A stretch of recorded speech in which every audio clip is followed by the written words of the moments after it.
प्रत्येक गावामध्ये आपण निषेध कार्यक्रम केले असं, परंतु या महाराष्ट्र सरकारने अजिबात गोरगरिबाची लाज नाही असं, कारण त्यांनी आपल्याला माहिती आहे इथे घोषणा देताना अनेक कार्यकर्त्यांनी सांगितलं असं की सत्तेवर येताना त्यांना जनतेशी नाड न जुळता पूर्ण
आवाज येईल का तिकडं?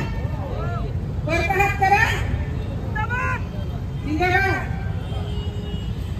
आज आपण महाविकास आघाडीच्या मार्फत सर्वांनी एकच मुद्दा घेऊन ठेवला आहे. तो मुद्दा म्हणजे जनसुरक्षा कायदा. जसं लाईबाईंनी सांगितलं तसं आपल्यासाठी कायदा असं दाखवतात, पण तो कायदा खरोखर जे गावांपासून लोक आपल्याला कायदा दाखवतात, काय हे लोक झिंडा घेतले काय चाललं रद्द करा रद्द करा, काय रद्द करा? हा कायदा येणार आहे, हा कायदा आल्यावर तुम्हाला तो झेलात टाकला जाणार असं जे आपल्या गावागावामध्ये जे विरोधाचे लोक आहेत ते आपल्याला ऐकवून दाखवतात आणि आपली लोक सांगतात हा कायदा रद्द झाल्याशिवाय आम्ही गप्प बसणार नाही. आपण गप्प बसणार आहेत काय? जसं भरतनी सांगितलं केंद्राचा कायदा सरकारने रद्द केला तर हा महाराष्ट्र पातळीवर कायदा झालेला आहे, हा रद्द करावाच लागेल सरकारनं. नाहीतर जरी आपल्याला आज इथं कमी लोक दिसतात पण पुढच्या वेळी कोणीतरी हाक दिले हा कायद्याच्या विरोधात तर आपल्या गावागावातून पाड्यापाड्यातून गल्लीगल्लीतून आपल्याला निघावं लागेल. आणि जे घरी बसून कायदा करतात ना तिला शेवटी लोक आहे, कारण तिला तर उलट्या डोक्यात बसलेलं आहे. आज आपली जमीन जाते आपल्या डोळ्यासमोर, आपले आंदोलन करू शकत नाही. आपल्याला राशन नाही मिळेल त्याच्याबद्दल आपल्याला बोलता येणार नाही, पाणी नाही मिळेल त्याच्याबद्दल आपल्याला बोलता येणार नाही, आपली जंगल कापली जातात त्याच्याबद्दल आपल्याला बोलणार नाही. म्हणजे जो जगण्याचा साधन आहे ते सर्व हिसकावून घेण्यासाठी हा कायदा सरकार करत आहे.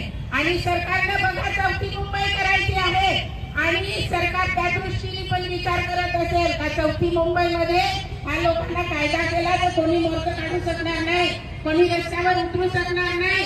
जसं जमिनी पाहिजे तसं आपल्याला घेता येईल, जसं पाणी पाहिजे तसं आपल्याला घेता येईल, जसं जंगल पाहिजे तसं आपल्याला घेता येईल. पण भाजप सरकारने असं सोपं वाटू नये.